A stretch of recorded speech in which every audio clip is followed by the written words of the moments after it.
Plan Yes LP28 ជា skin ទូរស័ព្ទស៊េរីថ្មីដែលរួមបញ្ចូលបច្ចេកវិទ្យា AR និងកញ្ចក់ crystal មានភាពធន់ដើម្បីការពារពន្លឺខ្លាំងៗបន្ថយការឆ្លុះពន្លឺនិងការឈឺភ្នែកវាមានសមត្ថភាពធន់នឹងប្រេងទឹកនិងឆ្កូតនិងការប៉ះទង្គិចប្រចាំថ្ងៃជាពិសេសវាធ្វើជារបាំងភ្នែកការពារពន្លឺក្រហម Red Light Eye Mask ដែលជួយថែរក្សាសុខភាពភ្នែកសម្រាប់អ្នកប្រើប្រាស់អេក្រង់យូរៗ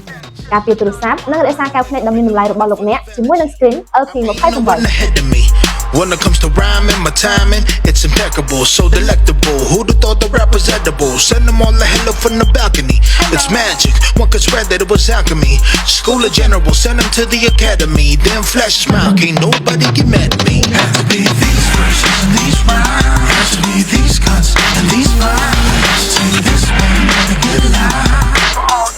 វីដេអូនេះផលិតដោយក្រុមហ៊ុន Lenses Cambodia ផលិតផល Lenses មានដូចជា speaker នាឡិកាឆ្លាតវៃ កាសក្តៅត្រចៀក កាស Bluetooth ដុំសាក ខ្សែសាក power bank ឧបករណ៍សាកឡាន តម្លៃ AI 360 ដឺក្រេ ចិញ្ចប់ទូរស័ព្ទ adapter បញ្ជូនទិន្នន័យ កន្ទុយបារី កាមេរ៉ាសុវត្ថិភាព screen ខេសទូរស័ព្ទ និងឧបករណ៍អេឡិចត្រូនិកជាច្រើនមុខទៀត